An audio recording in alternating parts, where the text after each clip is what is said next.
رمضان المبارک کی 27ویں رات ہے۔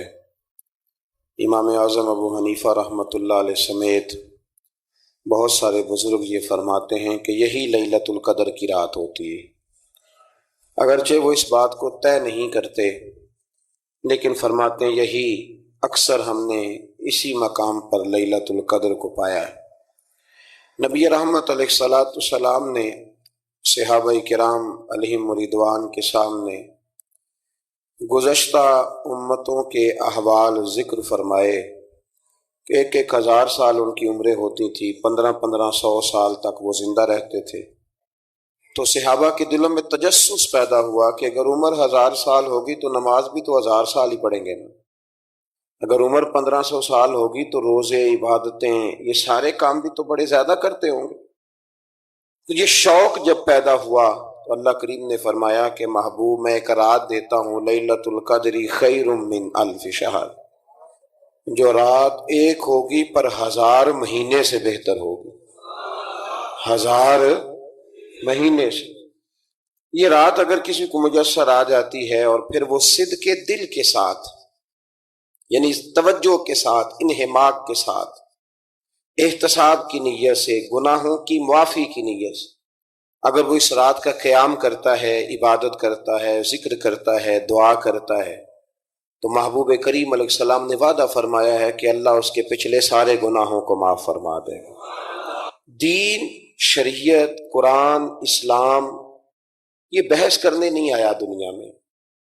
علماء جو بحث کرتے ہیں وہ توضیحات کے لیے، تشریحات کے لیے، تفاسیر کے لیے، وہ ان کا مقام ہے، لیکن ہم جو عوام بحث کرتے ہیں تو سمجھ لیں کہ دین بحث کرنے کے لیے نہیں آیا، دین تو عمل کرنے کے لیے آیا، اس پر عمل کیا جائے گا، عمل کی کوشش کی جائے گی۔ اور قرآن مجید نے کہا من عمل صالحا من ذکر او انثی، جو کوئی بھی اچھے عمل کرے چاہے وہ مرد ہو یا عورت ہو، وہو مؤمن، شرط یہ ہے کہ وہ مومن ہو، فَلَنُحْيِيَنَّهُ حَيَاةً طَيِّبَةً، فرمایا ضرور ہم اسے پاکیزہ زندگی عطا فرما دیں گے۔ جو عمل والے لوگ ہوتے ہیں انہیں اللہ کون سی زندگی دیتا ہے؟ حیات طیبہ، پاکیزہ زندگی۔ اللہ پاک، صاف ستھری، غلاظتوں سے پاک زندگی دیتا ہے جو بندہ عمل کرتا ہے۔ توبہ کا مطلب یہ ہوتا ہے کہ میں پچھلے گناہ پہ شرمندہ ہوں اور آئندہ نہ کرنے کا پکا وعدہ کرتا ہوں۔ انسان ہے، وعدے کے باوجود بھی کہیں غلطی کر لیتا ہے تو اللہ معاف کرنے والا ہے، لیکن وہ ساری رات روتا رہا، ہر مسجد سے چیخنے کی آواز آئی، اس نے ساری رات مسجد میں رو کے گزاری، لیکن جھوٹ چھوڑنے کا اس کا ارادہ ہی کوئی نہیں۔ وہ تو کہہ رہا ہے 3 دن کا رمضان رہ گیا ہے، پھر میں نے دیکھ نہیں لینا تمہیں۔ فساد چھوڑنے کا اس کا پروگرام ہی کوئی نہیں۔ وہ تو میاں طے شدہ بات ہے کہ سویرے وہ دکان پہ جائے گا اور صبح جو بیسن بیچے گا نا سموسے اور پکوڑے کے لیے، اس میں بھی ملاوٹ کرنے کا ارادہ رکھتا ہے۔ تو یہ ساری رات توبہ توبہ کہنے کا کیا مطلب ہوا؟ کھل کے ساری رات اس نے توبہ توبہ کی۔ حضرت عمر فاروق رضی اللہ تعالیٰ عنہ کے بارے میں امام ابن جوزی نے لکھا ہے کہ رات کو نا گھر کے اندر بیٹھے بیٹھے اچانک رو پڑے حضرت عمر، 62 سال عمر ہے، خلافت کے آخری ایام چل رہے ہیں، تو رو پڑے ایسے ہی گھر میں بلا وجہ ہی۔ آپ کی اہلیہ نے، زوجہ نے بیٹے کو اٹھایا، فرمایا پتہ کرو تمہارے باپ کو کیا مسئلہ ہے، کہیں کوئی تکلیف تو نہیں، درد تو نہیں، صاحبزادے آئے، ابا جی کیا بات ہے؟ فرمایا اماں کو بلاؤ۔ سب لوگ جمع ہو گئے تو جناب عمر فاروق رضی اللہ تعالیٰ عنہ فرمانے لگے کہ بیٹھو میرے ارد گرد۔ سب بیٹھ گئے تو فرمانے لگے آج جب میں مسجد سے نکلا تھا تو میرے نبی پاک کے سچے صحابہ، سچے رسول کے سچے صحابہ، حضور کے سچے غلام یہ کہہ رہے تھے کہ عمر بڑا ہی اچھا ہے، عدل والا ہے، انصاف والا ہے۔ تو ابا جی اس میں رونے والی کیا بات ہے؟ تو فرمانے لگے ڈر یہ لگتا ہے کہ باہر تو میں اچھا تھا، کہیں گھر میں تو نہیں کوتاہیاں کرتا رہا۔ میری بات پہ توجہ کرنا، کہیں گھر میں آپ باتیں سن لیں تو شاید جتنی میں کرتا ہوں دوسرا کار ہی کوئی نہ سکے، لیکن جب عمل کے راستے پہ ہم نکلتے ہیں تو وہ مسدود ہے، وہ بند ہے۔ عمل کس نے کرنا ہے؟ آپ کوئی آیت پڑھیں تو یہاں غلطی نکالنے والے 20 لوگ مل جائیں گے، 20 لوگ، لیکن اس آیت پہ عمل کرنے والے کتنے ملیں گے؟ تو حضرت عمر فاروق رو رہے تھے، کہنے لگے کہیں تمہارے حقوق تو نہیں پامال کرتا رہا؟ تو آپ کی اہلیہ نے جب سنا تو وہ کہنے لگی عمر مجھے تو بڑا پرانا شکوہ ہے، آپ کا جاہ و جلال اتنا تھا میں بات نہیں کر سکی۔ عمر تم نے سارا دن مسجد میں گزار دیا اور ساری رات نقاب اوڑھ کے مدینے کی گلیوں میں گزار دی، میں تو زندگی کی کوئی خوشی دیکھ ہی نہیں سکی۔ چاہ تو میرے اندر بھی تھے نا کہ میرا شوہر کچھ گھڑیاں بیٹھتا، کہیں مجھے لے کے جاتا، تو میں تو کچھ نہیں دیکھا، مجھے بڑا شکوہ ہے۔ حضرت عمر کہنے لگے چل اللہ کی رضا کے لیے معاف کر دے۔ بھئی معافی بیوی سے نہیں مانگی جا رہی، معافی اپنی غلطی کی مانگی جا رہی، یہ سمجھ لیں۔ بیوی کے لیے تو خاوند کا بہت بڑا مقام ہے نا، لیکن یہاں غلطی کس بات کی ہے؟ اپنی کمزوری پر غلطی کا اعتراف کر کے معذرت کا سوال کیا جا رہا ہے۔ تو حضرت عمر کہنے لگے معاف کر دے، تو اہلیہ کہنے لگی میں نہیں معاف کرتی، میری شرط پوری کریں۔ فرمایا وہ کیا؟ فرمانے لگی قیامت میں جب اللہ آپ کے لیے جنت کا حکم دے گا تو آپ میری سفارش کریں گے اللہ کی بارگاہ میں؟ سفارش کریں گے کہ یا اللہ مجھے کپڑے دھو کے دیتی تھی، میری عزت کی حفاظت کرتی تھی، میرے بستر کو پاک رکھتی تھی، کہیں گے؟ تو حضرت عمر فرمانے لگے تیرے ساتھ وعدہ رہا، رب نے اگر عمر کو اپنے فضل، اپنے کرم اور اپنے محبوب کے صدقے جنت دی تو عمر تیرے بغیر جنت میں نہیں جائے گا۔ عمل کا رستہ، عمل کا رستہ دیکھیں نا، 2 دفعہ استاد بات کرتا ہے، 2 دفعہ، اور کوئی زیادہ، ایک تو ہے نا کہ ایم اے اور جناب ایم ایڈ اور ایم فل اور پھر پی ایچ ڈی قسم کا استاد، ایک وہ جو matric P T C teacher ہے نا، وہ 2 دفعہ اسٹوڈنٹ کو کام کہے تو تیسری دفعہ وہ ناراض ہو جاتا ہے، کہتا ہے میں 2 دفعہ کہا ہے۔ بچے کو آپ 2 دفعہ کہتے ہیں اور اگر تیسری دفعہ کہنا پڑے تو غصہ آتا ہے نہیں آتا؟ بھئی تو نے اتنی دفعہ کہا تو سمجھ نہیں رہا بات کو۔ اور اگر اللہ کریم قرآن مجید میں سینکڑوں دفعہ کہے نماز پڑھو، سینکڑوں دفعہ، اور یہ بہانے کر رہا ہے، یہ بھی پروگرام بنا رہا ہے، پھر کہتا ہے میں بے چین رہتا ہوں، میں بے قرار رہتا ہوں۔ عمل کا رستہ اس کو اختیار کریں، آپ سکون میں رہیں گے۔ بد عمل آدمی اور بے عمل آدمی یہ ہمیشہ پریشان رہتے ہیں، ہمیشہ۔ عمل کریں، توبہ کریں تو پھر بدل جائیں، پھر تبدیلی آئے، اور یہ کوئی مشکل کام نہیں، جو بدلنے والے تھے وہ بدل گئے، بڑا کچھ کرتے تھے پر پھر وہ لوگ بدل گئے۔ حضرت فضالہ رضی اللہ تعالیٰ عنہ کہتے ہیں کہ میں بڑا دل دادا تھا عورتوں کا، اور میرا ماحول یہ تھا کہ میں قتل بھی کر لیتا تھا، معاذ اللہ چوری بھی کر لیتا تھا، اور رات میری طبیعت تھی معاذ اللہ نئی سے نئی عورت کے پاس جانا۔ کہتے ہیں ابو جہل نے اعلان کیا کہ جو نبی پاک علیہ السلام کا سر اقدس معاذ اللہ کاٹ کے لائے گا نقل کفر، کفر نہ باشد، 100 سرخ اونٹ انعام ملے گا۔ تو میں نے ارادہ کر لیا کہ میں بہت سارا انعام حاصل کروں گا۔ قرآن مجید میں نا اللہ فرماتا ہے کہ بہت سارے لوگ ایسے ہیں جنہیں اگر میں رزق میں کشادگی دے دوں، زیادہ پیسے دے دوں، فرمایا باغی ہو جائیں، وہ سرکش ہو جائیں۔ یہ بہت سارے لوگوں کو جو اللہ تبارک و تعالیٰ اعتدال میں رکھتا ہے تو یہ ان کے لیے بہتر ہے۔ ہر بندہ دولت کے ہوتے ہوئے نیک ہو سکتا، تو یہ اللہ اگر رکھتا ہے نا اعتدال میں تو شکر کرے اللہ کا، ورنہ تو لوگ عیاشیاں کریں، پتہ نہیں کیا کچھ کر گزرے۔ تو حضرت فضالہ کہتے ہیں کہ میں نے خنجر تیار کیا اور میں نے بغل میں اس کو چھپایا، اوپر میں نے چادر اوڑھ لی۔ اب مجھے پتا تھا ظہر کی نماز کے بعد نبی پاک صلی اللہ علیہ وسلم طواف کعبہ کے لیے، بیت اللہ شریف کے طواف کے لیے جاتے ہیں۔ کہتے میں بھی اس طرف بڑھا، رستے میں نا وہ خاتون جس کے گھر میں نے رات آنا تھا، میں نے دروازے پہ دستک دی، میں نے کہا کہ تیار رہنا، تیار رہنا، آج میں بڑے پیسے لے کے آؤں گا۔ اسے میں نے یہ کہا اور پھر میں چلا گیا بیت اللہ شریف کا طواف کرنے۔ کہتے ہیں اللہ کے محبوب بھی طواف کر رہے تھے تو میں نے بھی طواف شروع کر دیا۔ ارادہ یہ تھا کہ جہاں نبی پاک علیہ السلام میرے قریب سے گزریں گے تو موقع پا کر میں حضور کے جسم اقدس پر خنجر کھونپ دوں گا اور معاذ اللہ شہید کر دوں گا۔ کہتے ہیں حضور ایک دفعہ بھی میرے پاس سے گزرے تو میں ہمت نہ کر سکا، دوسری دفعہ بھی پاس سے گزرے تو میں ہمت نہ کر سکا، تیسری دفعہ بھی گزرے تو میں ہمت، نبی کریم صلی اللہ علیہ وسلم 2-3 دفعہ گزرے تو فرماتے ہیں کہ مجھے موقع نہ ملا، اس لیے کہ حضور فرماتے ہیں اللہ نے روب کے ساتھ میری مدد فرمائی، دشمن پر میرا روب طاری ہو جاتا۔ فرماتے ہیں جب چکر پورے ہو گئے تو محبوب کریم نا چھٹے چکر پہ فرمانے لگے فضالہ چکر ایک رہ گیا ہے، بے خبر ہو جو غلاموں سے وہ آقا کیا ہے، ایک پھیرا رہ گیا ہے۔ کہتے ہیں طواف مکمل ہو گیا تو محبوب میرے قریب آئے، فرمایا وہ کام کرتے کیوں نہیں جس کے لیے آئے تھے؟ میں نے عرض کی یا رسول اللہ کون سا کام، کیسا کام؟ اندر تو چور تھا نا، بانج فقیروں کسے نہیں ماریا، اے ہوئی چور اندر دا، اندر چور تھا نا۔ کہتے ہیں حضور نے مجھے کندھے سے پکڑ کے ہلایا، فرمایا کرتے کیوں نہیں؟ جب حضور نے ہلایا تو وہ خنجر بھی پیروں میں گرا اور میں بھی رسول اللہ کے پیروں میں گر گیا۔ میں نے کہا حضور مجھے کلمہ پڑھا دیں۔ کہتے ہیں حضور نے پہلے میرے دل پہ دست مبارک پھیرا، پھر میرے نبی نے مجھے کلمہ پڑھا دیا۔ اب نا مرید ہونے والا کہتا ہے کہ جی آہستہ آہستہ میں ٹھیک ہو جاؤں گا۔ اب وہ آہستہ آہستہ کا کیا ترجمہ ہے یہ بالکل سمجھ نہیں آتی۔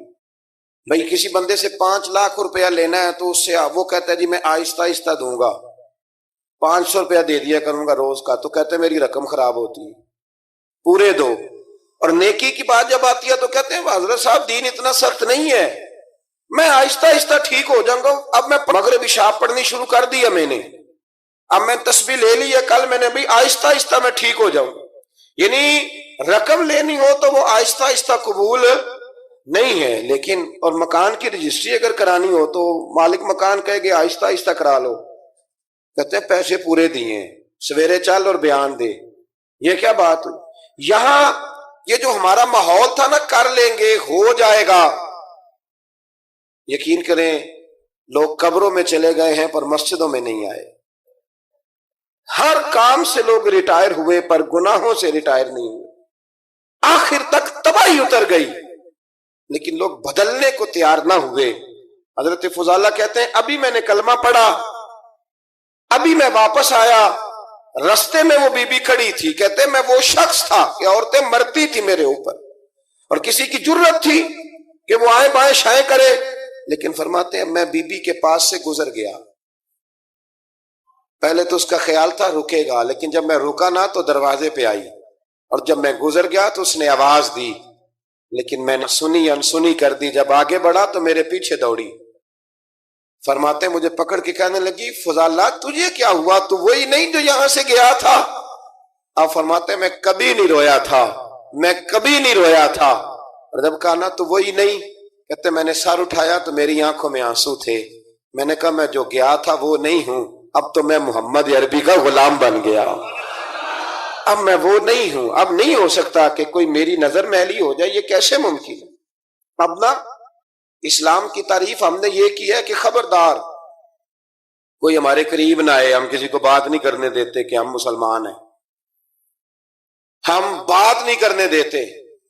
پتہ کیا بات ہے، ایک میری یہ تقریر ہوتی ہے ممبر پہ، اور ایک میرا عمل ہوتا ہے جب میں سفر کرتا ہوں، جب میں گاڑی میں بیٹھتا ہوں، جب میں دوستوں سے ملتا ہوں۔ جب ان دونوں باتوں میں تضاد آتا ہے نا، تضاد، تو لوگ تقریر کو جذبات نہیں کہتے، ایک فن بن جاتی ہے تقریر۔ آپ کو پتہ ہے نا وائزین نعت خواں کہتے ہیں میں نے محفل لوٹ لی، پھر لوگ شمار کرتے ہیں کتنے لوگوں نے سبحان اللہ کہی، پھر لوگ شمار کرتے ہیں کہ آج 5 بندے روئے بھی تھے جب میں تقریر کر رہا تھا۔ تو پھر یہ فن ہے، یہ جذبات کا اظہار۔ سمجھ لیں بات کو کہ عمل جب آپ نہیں نہ کرتے عمل، تو آپ خود بڑے بے چین رہتے ہیں کہ یار یہ میں کیا کر رہا ہوں، یہ کون سا گورکھ دھندا ہے کہ میرا عمل صفر ہوتا جا رہا ہے۔ ہمارے ایک استاد تھے تو وہ فرمایا کرتے تھے کہ اگر پڑھے لکھے آدمی کو تم بے عمل دیکھو تو اس سے دور ہٹ جایا کرو ورنہ تمہیں بھی بے عمل کر دے گا۔ میں نے ان سے عرض کی، میں نے کہا حضور یہ کیا ہے؟ تو فرمانے لگے اپنے حضرت صاحب سے پوچھنا، وضاحت کریں گے۔ میں نے حضرت صاحب سے کہا جی عجیب بات کر دی ہے، علم والے بندے کے پاس بیٹھ کے تو علم آتا ہے۔ تو وہ فرما رہے تھے کہ علم والے بندے کے پاس اگر وہ بے عمل ہو تو بالکل نہ بیٹھنا۔ تو حضرت صاحب فرمانے لگا انہوں نے صحیح کہا ہے۔ اب بات بہت بڑی ہے، پتہ نہیں آپ کی سمجھ میں آتی ہے نہیں آتی، بہرحال کر دیتا ہوں۔ پڑھا لکھا بندہ اگر بے عمل ہو تو اس کے پاس، تو میں نے کہا حضور کیوں؟ فرمانے لگے اس لیے کہ وہ اپنی بے عملی پر بھی دلائل دے گا، وہ بے عملی پر بھی دلیلیں قائم کرے گا کہ یہ وجہ ہے تو اس لیے میں ایسے کر رہا ہوں۔ تو چونکہ وہ بے عمل ہے اور ہے پڑھا لکھا، نبی کریم صلی اللہ علیہ وسلم کے غلام نہ پل بھر میں بدل جاتے تھے۔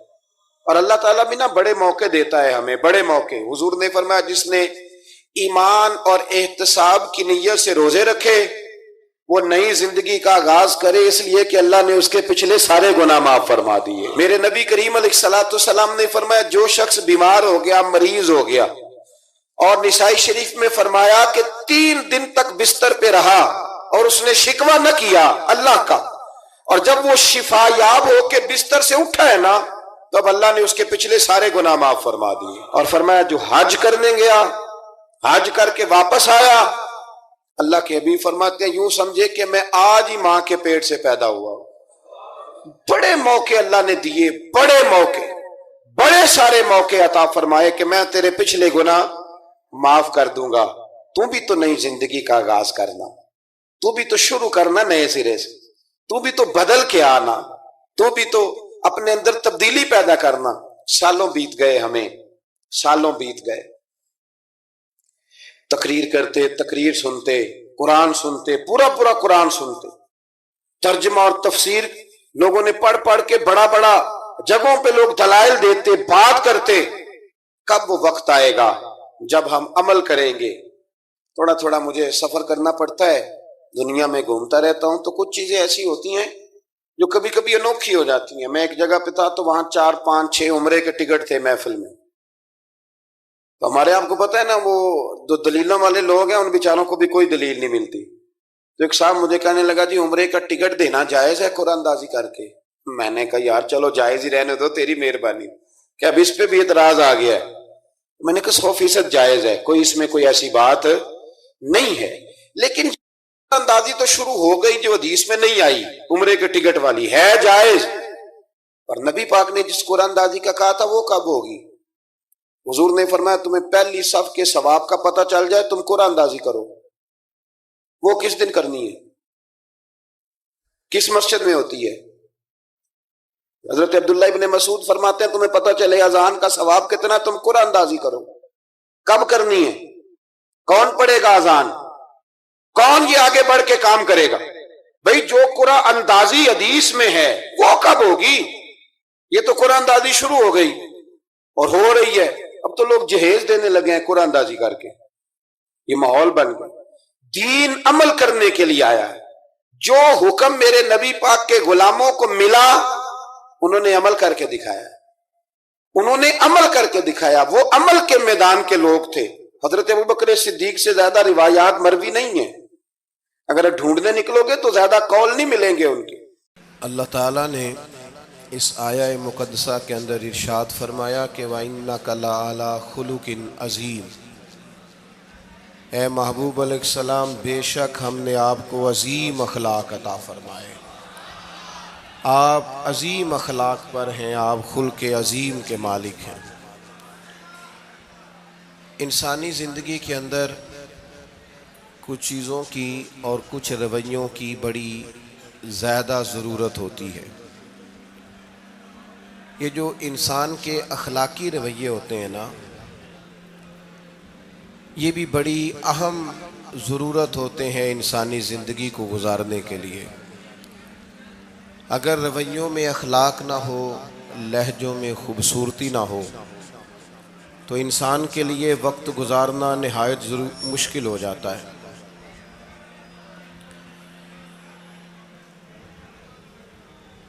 اللہ تعالیٰ آپ کو جزائے خیر دے۔ میں نا دوستوں سے کہتا رہتا ہوں کہ کسی کھلی جگہ پہ احباب کے لیے بندوبست کیا جائے تاکہ لوگ تکلیف کا شکار نہ ہوں۔ پیار سے آ جاتے ہیں کئی ساری جگہوں پہ، بلکہ شاید ساری جگہوں پہ اب یہی مسئلہ بنتا ہے جگہ کا، لیکن اس وقت احباب بعض اوقات توجہ نہیں کرتے، پھر مشکل بڑھ جاتی ہے۔ اب تو جیسے ہے ویسے ہی رہے گا۔ بھئی آپ بولیں تو نانا، آپ اتنا شور کریں گے تو میں بات کیسے کروں گا؟ اللہ تعالیٰ نے خیر کیا ہے، کچھ بہتری۔ اب ایک دفعہ بلند آواز سے درود شریف پڑھیں۔ الصلاۃ والسلام علیک یا رسول اللہ وعلی آلک واصحابک یا حبیب اللہ، الصلاۃ والسلام علیک یا نبی اللہ وعلی آلک واصحابک یا نور اللہ۔ عزیز دوستو، میں یہ عرض کر رہا تھا کہ اللہ تعالیٰ نے نبی پاک علیہ السلام کے اخلاق کی تعریف کی ہے۔ ہمارے زمانے میں یہ رویہ ہو گیا ہے کہ اگر اخلاق کی، کردار کی کوئی بھی بات کی جاتی ہے تو لوگ سمجھتے ہیں شاید یہ ایک بیٹا آپ دو لوگ رہ گئے ہیں، یا تو آپ بیٹھ جائیں، پیچھے آپ کے سب اشارے دے رہے ہیں، آپ مہربانی کریں نا یار، میں نے تو کبھی اتنا ٹائم ہی نہیں لگایا جلسہ سیدھا کرنے میں، ہاں تو بڑی مشکل ہو گئی۔ اللہ آپ کو برکت دے، آپ تو بڑے ہی پیارے لوگ ہیں، آئے سارے پیار سے ہیں، پر وہ پیار میں جیتنا چاہ رہے ہیں ایک دوسرے سے، حالانکہ پیار میں جو مزہ ہارنے کا ہے نا، جتن جتن تے ہر کوئی کھیڈے تو ہارن کھیڈ فقیرہ، جتن دا مل کوڈی پیندائی ہارن دا مل ہیرا۔ اس میں تو قربانی دینی چاہیے، ایک دوسرے پر اظہار کرنا چاہیے، کہنا چاہیے یار آپ بیٹھ جائیں میں ذرا پیچھے چلا جاتا ہوں، یہ تو دینی ماحول ہے، اس میں تو اظہار کی ضرورت ہے۔ بہرحال آمدام برسر مطلب ہمارے ہاں لوگ سمجھتے ہیں کہ اخلاق کی بات کی جائے تو شاید یہ بڑا عام سا سادہ سا کوئی عنوان ہے، حالانکہ یاد رکھیے گا نبی پاک علیہ السلام نے فرمایا ہے میں مکارم اخلاق کی تکمیل کرنے کے لیے دنیا میں آیا، فرمایا میں اخلاق ہی کو تو مکمل کرنے آیا۔ اور نبی پاک علیہ السلام نے اخلاقی رویوں پر بہت زیادہ زور دیا ہے۔ حضور علیہ السلام فرماتے ہیں کہ قیامت کے دن میرے سب سے زیادہ قریب وہ شخص ہوگا جس کا اخلاق زیادہ اچھا ہوگا۔ ہمارے ہاں لوگوں نے اخلاق کا معنی بھی اپنی مرضی کا کیا ہوا ہے، بعض لوگوں کا خیال ہے کہ صرف میٹھا بولنا ہی اخلاق ہے، حالانکہ میٹھا بولنا بھی اخلاق ہے، لیکن صرف میٹھا ہی بولنا اخلاق نہیں۔ میٹھا تو لوگ اپنے مطلب کے لیے بھی بولتے ہیں، میٹھا تو اس لیے بھی بولتے ہیں کہ مجھے اب کام پڑ گیا، اور بعض لوگوں کی ٹریننگ ہوتی ہے اس لیے وہ میٹھا بولتے ہیں۔ آپ کسی بہت بڑے شاپنگ مال پہ چلے جائیں تو وہاں جو سیلز مین ہوتے ہیں ان کی ٹریننگ ہوتی ہے کہ انہوں نے بولنا ہی میٹھا ہے، گاہک جتنی مرضی تلخی کرے وہ تلخ نہیں ہوتے، میٹھا بولتے ہیں۔ بعض لوگوں کی ٹریننگ ہوتی ہے امیر سے میٹھا بولتے ہیں، غریب سے میٹھا، تو یہ اخلاق نہیں، یہ تو انہوں نے کچھ دیر کے اپنے آپ کو سمجھایا ہے، قائل کیا۔ یاد رکھیے گا صرف میٹھا بولنا اخلاق نہیں بلکہ سچ بولنا اخلاق ہے۔ صبر، تحمل، بردباری، وفاداری اور بلند ترین اخلاق کا مالک وہ بندہ ہوتا ہے جو خوددار ہوتا ہے، کسی دنیا دار کے سامنے ہاتھ نہیں پھیلاتا، اللہ تعالیٰ نے جو اسے دیا ہوتا ہے اس پر راضی رہتا ہے، اس کے مزاج میں اس کی کو ذرا کم کر دیں جی، اس کے مزاج میں لالچ نہیں ہوتا، ہرس، ہوس، طمع، مفاد پرستی، یہ چیزیں جس آدمی کے مزاج میں نہیں ہوتی وہ شخص با اخلاق ہوتا ہے، اور بندے میں مروت ہو، وفاداری ہو، خلوص ہو، للہیت ہو تو بندہ با اخلاق ہے۔ میرے دوستو، جس طرح ہم اپنا مکان محنت کر کے تعمیر کرتے ہیں، اور تھوڑا سا بھی درزی اگر کپڑے میں فرق پیدا کر دیتا ہے تو ہمارے لیے مشکل ہوتا ہے پہننا، ہم محنت کر کے تعمیر کرتے ہیں لباس کی، ہم اپنے لیے تعمیر کرتے ہیں چیزوں کو کہ بالکل ٹھیک اور پرفیکٹ چیزیں ہونی چاہیے، اسی طرح ہمیں اپنے کردار کو بھی تعمیر کرنا پڑتا ہے، اس پر ہمیں محنت کرنی پڑتی ہے، جس چیز پر بھی محنت کی جاتی ہے وہ قیمتی ہو جاتی ہے۔ جب ہم تھوڑی محنت اپنے اخلاق پر بھی کریں گے نا، اپنے رویوں پر بھی کریں گے تو اس میں بھی بہتری آ جائے گی۔ اصل مسئلہ یہ ہوا ہے امت کے ساتھ کہ ہم نے یہ سمجھنا شروع کر دیا ہے آج کے دور میں کہ شاید لوگ صرف تقریر ہی سنیں گے، شاید لوگ صرف تصویر ہی دیکھیں گے، شاید لوگ صرف ہمارا آنا جانا، دبدبا، استقبال، پروٹوکول دیکھیں گے، حالانکہ یاد رکھنا سب سے زیادہ جو چیز تبلیغ کرتی ہے وہ انسان کا کردار ہوتا ہے، وہ اس کا اخلاق ہوتا ہے۔ بہت سارے بزرگ تو ایسے جو تقریریں کرتے ہی نہیں تھے، اعلیٰ حضرت بریلوی رحمۃ اللہ علیہ تو کبھی کبھار کوئی گفتگو کرتے تھے، تقریر ہوتی نہیں تھی، لیکن ان کے کردار کی خوشبو ایسی تھی جو پاس بیٹھتا تھا درد والا ہو جاتا تھا، جو قریب رہتا تھا اس میں خلوص آ جاتا تھا۔ آپ جو اٹھتے بیٹھتے چلتے پھرتے کہتے ہیں اسی سے پتہ چل جاتا ہے کردار کس طرح کا ہے۔ اس کے لیے آپ کو، اور ویسے بھی امام راضی رحمۃ اللہ علیہ سے کسی نے کہا تھا با اخلاق کون ہوتا ہے؟ فرمایا جسے نیکیاں کرنے میں تکلف نہ کرنا پڑے، نیکی بڑی آسانی سے اس سے سرزد ہو جائے، وہ بندہ اخلاق والا ہوتا ہے۔ آسانی سے نیکی کر لے، مشکل درپیش نہ ہو، بندہ با اخلاق ہوتا ہے۔ جب جب ہمارا اخلاق اور کردار اور لب و لہجہ اور اٹھنا بیٹھنا، آپ بڑی تعریفیں کریں گھر جا کے کہ میرے استاد بڑے قابل ہیں، آپ کہیں میں بہت عالی شان پیر صاحب کا مرید ہوں، کیا بات، لیکن خدا نہ کرے بیوی کو گالی دے تو وہ اسی وقت کہہ دے گی یہ سکھایا تجھے تیرے پیر صاحب نے، یہ استاد صاحب سے سبق پڑھ کے آیا، یہ اس تنظیم کا آدمی ہے۔ وہ کبھی قبول نہیں کرے گی آپ کے استاد کو، آپ کے پیر صاحب کو، آپ کی تنظیم کو، کہے گی پتہ ہے مجھے کس پانی میں یہ سکھاتے ہیں تمہیں۔ جب تک اخلاقی رویہ بدل نہیں جاتا، آپ کہیں میں بڑی محافل کراتا ہوں، میں بہت بڑا آدمی ہوں اور میں بڑے دینی کام کرتا ہوں اور میں اپنے اوپر لیبل رکھتا ہوں، لیکن آپ کا دوستوں کے ساتھ اٹھنے بیٹھنے میں حلال حرام کی تمیز میں ہی کوئی خیال نہ ہو تو کوئی نہیں مانے گا آپ کی بات۔ ہمارے ہاں سنت شریعت کا بھی ہم نے اپنی مرضی کا نام رکھ لیا ہے نا۔ میں نے الحمدللہ زندگی میں داڑھی نہیں کٹوائی، مجھے کبھی خط بھی نہیں کرانا پڑا، شروع سے رکھی ہے، اور امامہ تو اب ایسے محسوس ہوتا ہے طبیعت کا حصہ بن گیا ہے۔ یہ عظیم سنتیں ہیں رسول پاک کی۔ میری طرح کے ایسے لوگ بھی پہن لیں جو بالکل خوبصورت نہیں ہوتے تو داڑھی پگڑی سے وہ بھی کبھی کبھی اچھے لگنے لگ جاتے ہیں، لیکن صرف داڑھی اور پگڑی حضور کی سنت نہیں، یہ بھی آپ نے سچ غور کرنا ہے اس پر بھی۔ صرف دین کا لباس پہننا ہی حضور کا طریقہ نہیں، اخلاق اور کردار کو سمجھیں۔ حضور کی جو سنت سب سے پہلے لوگوں میں معروف ہوئی تھی، جس سے تعارف ہوا تھا، وہ تو صادق اور امین ہونا ہے۔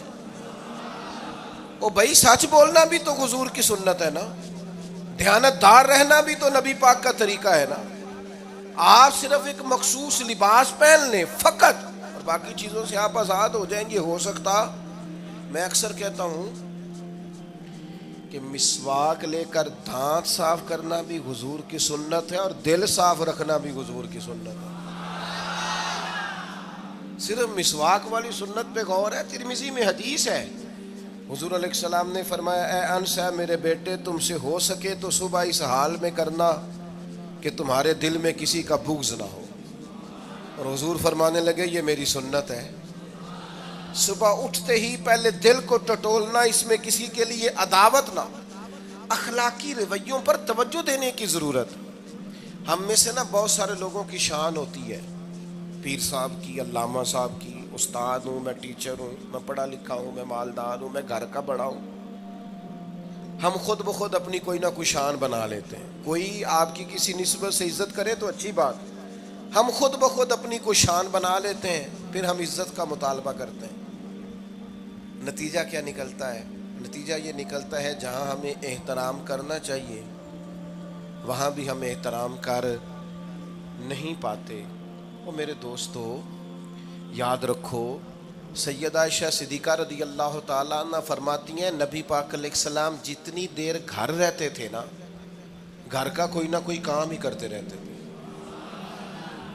کوئی حرج والی بات ہے اگر آپ ہر مطلب گھر میں جا کے بیٹھ کے اتنا لمبا سفر طے کر کے آئے لیکن اندر جا کے بیٹھتے ہی کہا پانی کا گلاس لاؤ، بھئی آپ بھی تو لے سکتے ہیں، کوئی حرج والی بات ہے؟ یہ باتیں کرنے کرانے کی ہیں کہ خود سے کام کر لینا سنت ہے؟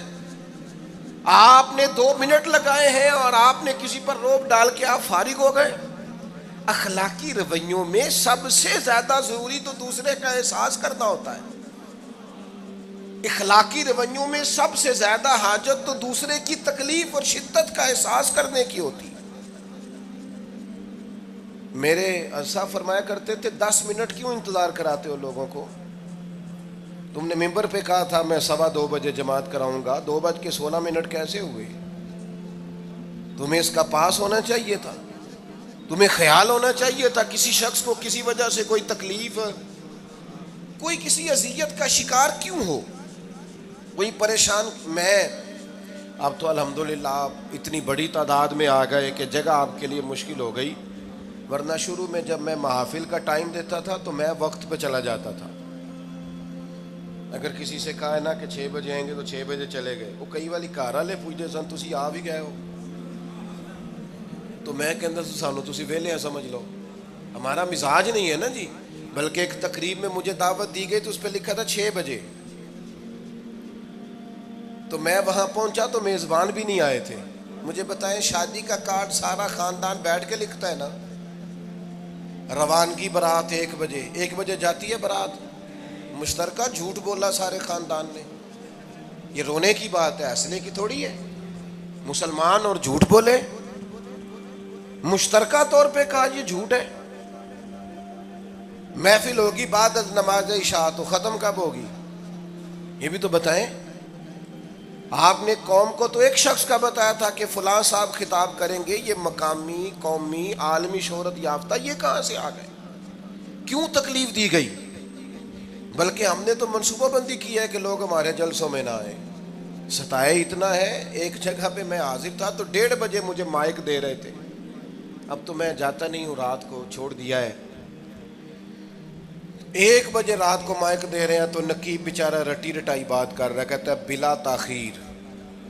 میں نے کہا ابھی بھی بلا تاخیر ہے، کر لو تھوڑی تاخیر، خدا کے بندو ختم کرو، آدھے گھنٹے میں مسئلے کی سمجھ آ جاتی ہے، ایک پیغام دو، بات ختم ہو گئی۔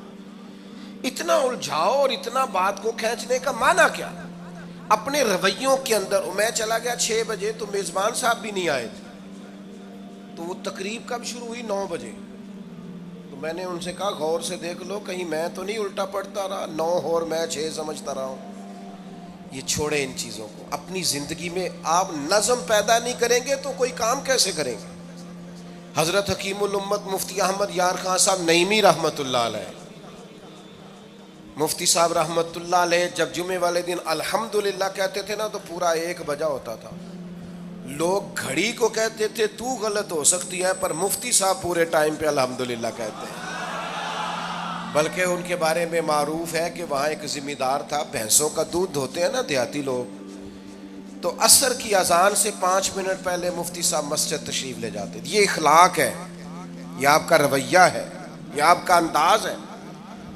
عصر کی اذان سے 5 منٹ پہلے جاتے تھے، جا کے وضو بنانا پڑے تو سنت ادا کر کے بر وقت نماز میں شامل ہو جائیں۔ تو مفتی صاحب گزر جاتے تو وہ ذمہ دار اپنے بیٹے سے کہتا کہ اب آپ نا بچے کو چھوڑیں بھینس کے نیچے تاکہ ہم بھینسوں کا دودھ دھوئیں۔ تو ایک دن وہ بیٹا کہنے لگا ابا جی ابھی تو یہ سورج کھڑا ہے، عصر کا ٹائم کہاں ہوا ہے؟ تو کہنے لگا تو چھڑ دے کٹا، مفتی صاحب لنگ گئے نہیں، ٹائم ہو گیا ہے۔ یہ ہمارے بزرگوں نے ہمیں رویے سکھائے۔ آپ نظم والے ہوں، اخلاق والے ہوں، سچائی والے ہوں، دیانت داری والے ہوں، دوسروں کا خیال رکھیں، کسی کو تکلیف نہ ہو ہماری وجہ سے۔ پتہ ہے رسول پاک صلی اللہ علیہ وسلم کی بارگاہ میں آ کے عرض کیا گیا یا رسول اللہ یہ ہمارے امام صاحب بہت لمبی نماز پڑھاتے ہیں، صحیح حدیث میں موجود ہے، نماز ہی پڑھاتے تھے نا، قرآن ہی پڑھتے ہوں گے نا، کتنا اعزاز والا کام ہے۔ یا رسول اللہ یہ بہت لمبی نماز پڑھاتے ہیں۔ اللہ کے محبوب علیہ السلام نے بلا لیا، اور لفظ پتہ کیا ہے؟ حضور فرمانے لگے میں لوگوں کو دین کے قریب کرتا ہوں، آپ دور کرتے ہیں۔ فرمایا جب بھی نماز پڑھائیں معتدل پڑھائیں۔ اور خود حضور کا عمل کیا ہے؟ حضور فرماتے ہیں جب میں نماز میں کھڑا ہوتا ہوں تو میرا دل کرتا ہے میں لمبی نماز پڑھاؤں۔ ہمارا جب کسی شے کو دل کرے تو ہم چھوڑتے ہیں، میرا دل کرتا ہے میں لمبی نماز پڑھاؤں۔ لیکن حضور فرماتے ہیں پھر پیچھے سے کسی بچے کے رونے کی آواز آتی، میں سوچتا ہوں اس کی ماں پریشان ہوگی، میں نماز مختصر کر دیتا۔ اور میرے بھائیوں نماز میں بھی لوگوں کا احساس، ہماری طبیعت ہی نہیں رہی۔ کوئی آدمی ہارن دے رہا پیچھے سے، اور سامنے گاڑی میں 2 بندے کھڑے، گاڑی مین روڈ پہ کھڑے کر کے باتیں کر رہے ہیں، اور وہ ہارن بجا رہا ہے تو کہتے ہو ٹھہر جا، آگ بجھانی ہے جا کے۔ ایک تو آپ نے اتنا ظلم کیا کہ آپ نے روڈ بند کیا، اور دوسرا اخلاقی رویہ یہ ہے، اور میرے بھائی یہ بھی بد اخلاقی ہے کہ آپ اپنا موٹر سائیکل مین روڈ پہ کھڑے کر کے دکان پہ چلے جائیں، لوگوں کو تکلیف میں ڈالیں گے۔ اسلام اس کی اجازت نہیں دیتا۔ رستوں کے نشان مٹانے والے کو نبی پاک نے تنبیہ فرمائی، کسی کو تکلیف ہو، اذیت ہو، اور بعض لوگ سمجھتے ہیں کہ میں نے پریشر میں رکھی ہوئی ہے دنیا، ڈرتے ہیں لوگ مجھ سے۔ جو ڈر کے عزت کرتا ہے وہ خوف کھاتا ہے، اور جو محبت سے تجھے سلوٹ کرتا ہے وہ تیرا احترام کرتا ہے۔ بعض لوگ کسی کے شر سے بچنے کے لیے بھی اسے سلام کرتے ہیں، وہ عزت نہیں ہوتی، وہ عزت نہیں ہوتی کہ یہ تو رٹا ڈال دے گا۔ اپنے اخلاقی رویے ہمیں اللہ کے محبوب سے سیکھنے، حضور سے خیرات لینی ہے، اخلاق حسنہ۔ ہم نے اپنے آپ کو سمجھنا ہے، ہم نے اپنے مزاجوں میں تبدیلی پیدا کرنی ہے، بالخصوص بزرگوں کے معاملے میں، بڑوں کے معاملے میں۔ جیسے جیسے انسان ضعیف ہوتا جاتا ہے نا، حساس ہوتا جاتا ہے، اسے باتیں تکلیف دینے لگتی۔ وہ ایک بوڑھی اماں ایک دفعہ مجھے کہنے لگی کہ آپ میرے بچوں سے کہہ دیں خرچہ پامیں تھوڑا دین کرن، میرے نال بولن صحیح کرن۔ وہ جب اپنی بیویوں کے سامنے میرے ساتھ تھوڑا والیوم اونچا کر کے بات کرتے ہیں آواز کا، تو مجھے تکلیف ہوتی ہے۔ اپنا رویہ، لہجہ، اس پر غور ہو، جوانی میں ہی تو برداشت کرنا ہوتا ہے۔ اپنے مزاج کو کبھی بکھرنے اور ٹوٹنے نہ دیں، اور سب سے زیادہ بندے کا پتہ ہی تب چلتا ہے جب کوئی اسے پورا غصہ دلائے، جو پھر کنٹرول کرے، وہی تو کمال آدمی ہوتا ہے۔ آ کے کہا گیا تھا نا نبی پاک علیہ السلام کو کہ یا رسول اللہ وہ معاذ اللہ ان لفظوں کے ساتھ تانا و تشنیع کرتے ہیں، نقل کفر کفر نہ باشد۔ تو حضور فرمانے لگے وہ پتہ نہیں کس کی باتیں کرتے ہیں، مجھے تو اللہ نے محمد بنا کے بھیجا، میں تو محمد ہوں، اور محمد ہوتا ہی وہ ہے جس کی تعریفیں ہوں۔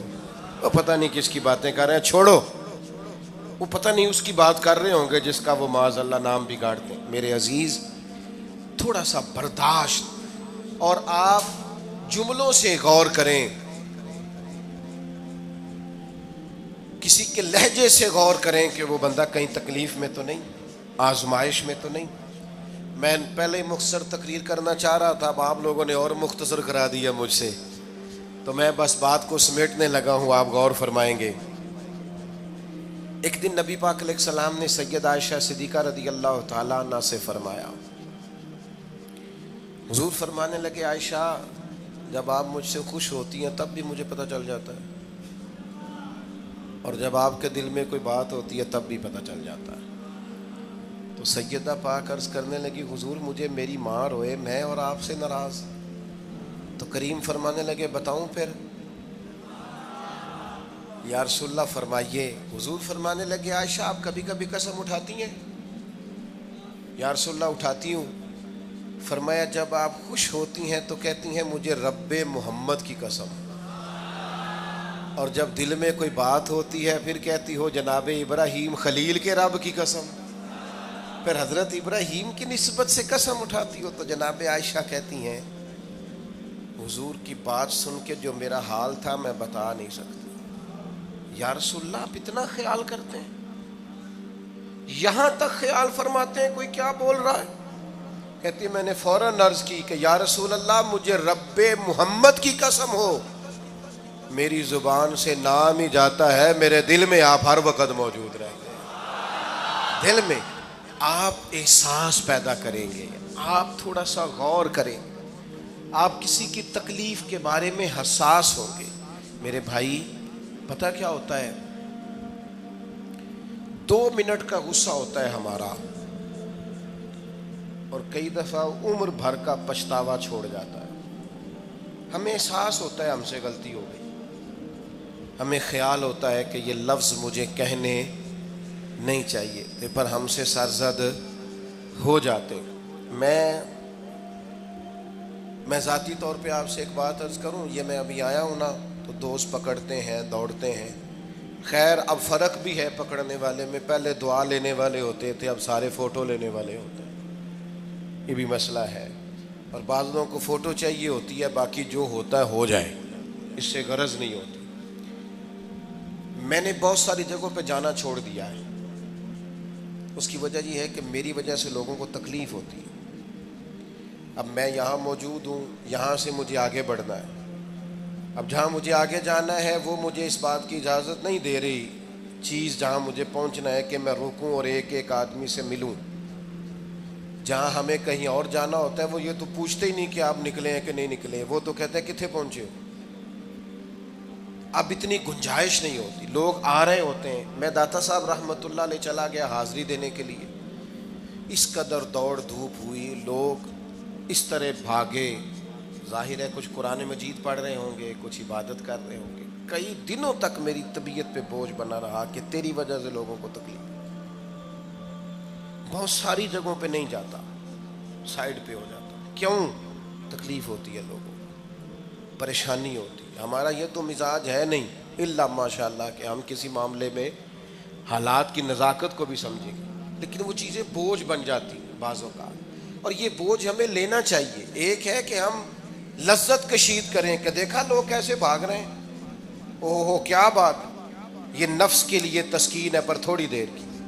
اخلاقی رویہ یہ نہیں ہے، اخلاقی رویہ یہ میں نے ان دو کام ہو جائے، لوگوں کو تکلیف ہوتی ہے، بعض بزرگ اپنا آپ سمیٹ بھی نہیں پاتے بیچارے اور اذیت میں آ جاتے ہیں۔ تو میرے عزیز کچھ تھوڑا سا ہمیں اس بات کا بڑے مجموع میں آنے جانے میں بھی خیال رکھنا چاہیے کہ یار آپ گزر جائیں ذرا پیار سے، پہلے میں ہمت ور رکھتا ہوں، میں تھوڑی دیر کے بعد آ جاؤں۔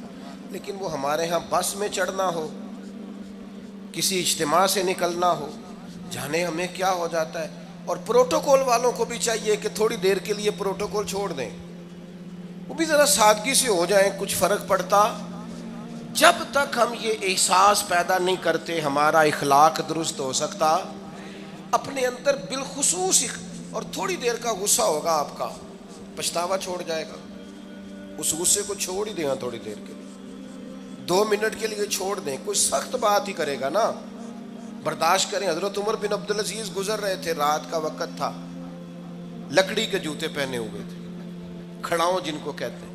ایک بزرگ فٹ پاتھ پہ سوئے ہوئے تھے، جناب عمر بن عبدالعزیز کا پیر آ گیا بابا جی کے پیر۔ کیا کہتے ہیں اس طرح کا معاملہ ہو تو لوگ؟ اندھے ہو، یہی کہتے ہیں نا، ٹکر ہو جائے اچانک تو کہتے ہیں اندھے ہو۔ اس بندے نے بھی کہا فوراً اٹھتے ہی، اندھے ہیں آپ، میرا پیر دبا دیا ہے۔ بڑا سخت موقع ہے، بادشاہ وقت، امیر المومنین اور امت کے صالحین کے امام حضرت عمر بن عبدالعزیز اندھے ہیں، تو یہی موقع ہے، یہاں تو آپ اینٹ کا جواب پتھر سے دے لیں، یہاں پھر آپ ذرا چپ کر جائیں اور اس کوڑے گھونٹ کو 1 منٹ کے لیے پی کے دیکھیں، پھر اس کی شفا کتنی ہے۔ حضرت عمر بن عبدالعزیز ہنس پڑے، فرمانے لگے نہیں بزرگوں، اندھا نہیں ہوں، مجھے نظر آتا ہے۔ وہ جو 7 سپاہی تھے نا، یہ کیتلی چائے سے زیادہ گرم ہوتی ہے ہمیشہ، انہوں نے تلواریں نکال لی۔ آپ نے فرمایا تمہیں کیا ہوا؟ حضور اس بے ادب نے آپ کو اندھا کہا ہے۔ فرمانے لگے نہیں کہا۔ کہا جناب کہا ہے؟ فرمایا نہیں کہا۔ میں کہا ہے جناب نہیں کہا۔ تو آپ فرمانے لگے بابا جی آپ سے بات کر رہے تھے مجھ سے کر رہے تھے؟ کہا جی آپ سے ہی بات کر رہے تھے۔ تو فرمانے لگے انہوں نے مجھے اندھا نہیں کہا، انہوں نے تو ایک سوال پوچھا ہے۔ ہاں جتن جتن ہر کوئی کھیڈے تو ہارن کھیڈ فقیرا، اوے جتن دا مل کوڈی پیندائی ہارن دا مل ہیرا۔ انہوں نے کہا بابا جی نے سوال پوچھا، انہوں نے پوچھا ہے اندھے تو نہیں؟ تو میں نے جواب دے دیا نہیں مجھے نظر آتا ہے، اس میں جھگڑے والی کون سی بات ہے؟ اتنا سا ہی تو مسئلہ ہے۔ اگر اس کا غصہ بنا لیا جاتا اور سخت رد عمل دیا جاتا تو عمر بھر پچھتاوا رہتا۔ والد صاحب کے سامنے تو میرے خیال ہے کر ہی لیں گے، ایسا کر لیں گے نا، اگر وہ غصہ کریں تو کہیں گے نا ابا جی جیسے آپ کہتے ہیں ہو جائے گا، مشکل تو نہیں۔ اماں جی کے سامنے تو کر لیں گے نا، اے جنہ دی مووی بن رہی صرف یہ نہیں ہاں نہ کر رہے، گل پکی نہ ہو جائے، باقی بول رہے ہیں ماشاءاللہ۔ والد صاحب کا غصہ برداشت کر لیں گے انشاءاللہ، بزرگوں کا برداشت کر لیں گے۔ سید صاحب ہیں، عالم ہیں، کوئی بزرگ ہیں، اگر کبھی کسی وقت سمجھانے کے لیے کوئی تنبیہ کر دیں تو قبول کر لیں گے انشاءاللہ۔ نوجوانوں سے کہتا ہوں اگر جوانی اللہ نے عطا کیا تو پھر حوصلہ بھی ہونا چاہیے۔ اور آخری بات آپ سے یہ ہے، ہر نماز میں ہر موقع پر فلسطین کے لیے دعا کریں اور اپنے اندر ان کی حمایت کا جذبہ بھی پیدا کریں۔ امت ایک جسم کی طرح ہے، اگر آج امت ان کا احساس نہیں کرے گی تو پھر یہ امت واحدہ ہونے کا ثبوت نہیں دے گی۔ اللہ کی بارگاہ میں یہ دعا ہے، اللہ ان مجاہدین کی مدد فرمائے، اسلامی حکمرانوں کو غیرت ایمانی نصیب کرے، اور اللہ تعالیٰ انہیں اخلاص کے ساتھ دین کے لیے اکٹھے ہونے کی توفیق عطا فرمائے۔ محفل آگے چلے گی جی، جاری رہے گی نا؟ آپ لوگ تشریف رکھیں، مجھے بتا رہے ہیں کہ محفل آپ کی جاری ہے، ابھی پروگرام چلے گا نا، نعت شریف ہوگی، آپ خود ہی تو کہہ رہے ہیں چلے گی۔ اللہم صلی علی سیدنا مولانا محمد معدن الجود والکرم وآلہ وبارک وسلم۔ اللہ ہماری حاضری قبول فرما، جن دوستوں نے یہ بندوبست کیا ہے انہیں بہترین صلہ عطا فرما۔ اللہ تعالیٰ امت کی خیر فرما، پاکستان پر فضل فرما، اپنی رحمتوں سے ہم سب کو مالا مال فرما، بیماروں کو شفا عطا فرما، مقروضوں کو قرض کے بوجھ سے رہائی نصیب فرما، تنگ دستوں کو وسعت عطا فرما۔ اللہ عالم اسلام کے حق میں رحمت والے فیصلے فرما، فلسطین کے مجبوروں کی مدد فرما، صہیونی طاقتوں کو نیست و نابود فرما۔ اللہ تعالیٰ دنیا ہو یا آخرت ہو ہماری پردہ پوشی فرما، ہمارے حال پہ رحم فرما، ہم سے درگزر فرما، علم نافع عمل صالح کی توفیق عطا فرما، سجدوں کا ذوق اور عبادتوں کا شوق عطا فرما، تلاوتوں کی لذت عطا فرما، اپنی رحمت اور اپنا فضل نصیب فرما۔ رب اغفر وارحم وانت خیر الراحمین، وصلی اللہ تعالی علی حبیبہ سیدنا و مولانا محمد۔